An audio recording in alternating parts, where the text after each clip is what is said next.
ಕಳೆದ 75 ವರ್ಷಗಳಲ್ಲಿ ಭಾರತದ ಜೊತೆ ಸಂವಿಧಾನ ಅಳವಡಿಸಿಕೊಂಡ ಬೇರೆ ಬೇರೆ ದೇಶಗಳ ಪ್ರಜಾಪ್ರಭುತ್ವ ಯಶಸ್ವಿಯಾಗಿಲ್ಲ.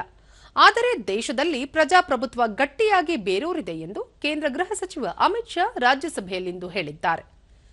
ಸಂವಿಧಾನ ಅಳವಡಿಸಿಕೊಂಡು 75 ವರ್ಷ ಪೂರ್ಣಗೊಂಡ ಹಿನ್ನೆಲೆಯಲ್ಲಿ ವಿಶೇಷ ಚರ್ಚೆಯಲ್ಲಿ ಪಾಲ್ಗೊಂಡು ಮಾತನಾಡಿದ ಅವರು, ದೇಶದಲ್ಲಿ ಏಕರೂಪ ನಾಗರಿಕ ಸಂಹಿತೆಯನ್ನು ಎಲ್ಲಾ ರಾಜ್ಯಗಳಲ್ಲಿ ಜಾರಿಗೆ ತರಲಾಗುವುದು.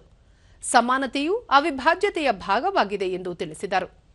ದೇಶ ಎಂದಿಗೂ ಆರ್ಥಿಕವಾಗಿ ಸ್ವತಂತ್ರವಾಗಲು ಸಾಧ್ಯವಿಲ್ಲ ಎಂದು ಹೇಳಿದವರಿಗೆ ಜನರು ಮತ್ತು ಸಂವಿಧಾನ ತಕ್ಕ ಉತ್ತರ ನೀಡಿದೆ. ಭಾರತ ಇಂದು ವಿಶ್ವದ 5ನೇ ಅತಿದೊಡ್ಡ ಆರ್ಥಿಕ ರಾಷ್ಟ್ರವಾಗಿ ಹೊರಹೊಮ್ಮಿದೆ ಎಂದರು.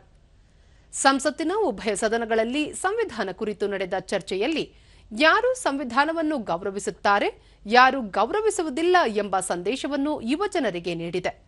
ಸರ್ದಾರ್ ವಲ್ಲಭಭಾಯ್ ಪಟೇಲ್ ಅವರ ಹೋರಾಟದ ಫಲವಾಗಿ ಭಾರತ ಗಟ್ಟಿಯಾದ ಪ್ರಜಾಪ್ರಭುತ್ವ ಹೊಂದಲು ಸಹಕಾರಿಯಾಗಿದೆ ಎಂದು ಹೇಳಿದರು.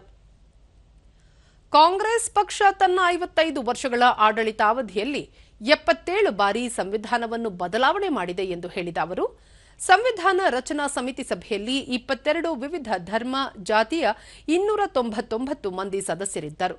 ಎಲ್ಲ ರಾಜ್ಯಗಳಿಗೂ ಅವಕಾಶ ನೀಡಲಾಗಿತ್ತು. ಎಲ್ಲರ ಪ್ರತಿಫಲದಿಂದ ದೇಶ ಉತ್ತಮ ಸಂವಿಧಾನ ರಚನೆ ಮಾಡಿದೆ ಎಂದು ತಿಳಿಸಿದರು. ಕಾಂಗ್ರೆಸ್ ಮತ್ತು ಪ್ರತಿಪಕ್ಷಗಳು ಚುನಾವಣೆಯಲ್ಲಿ ಸೋತಾಗ ವಿದ್ಯುನ್ಮಾನ ಮತಯಂತ್ರಗಳನ್ನು ದೂಷಿಸುತ್ತಾರೆ. ಅವರು ಗೆದ್ದಾಗ ಅದರ ಬಗ್ಗೆ ಚಕಾರವನ್ನು ಎತ್ತುವುದಿಲ್ಲ.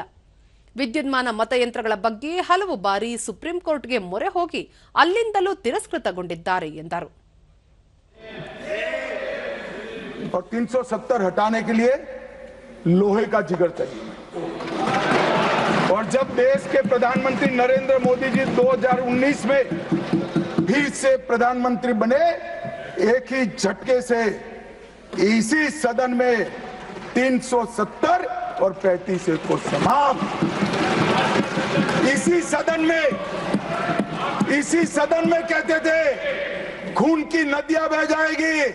खून की नदियां छोड़ो, कंकड़ चलाने की किसी की हिम्मत नहीं है. कंकड़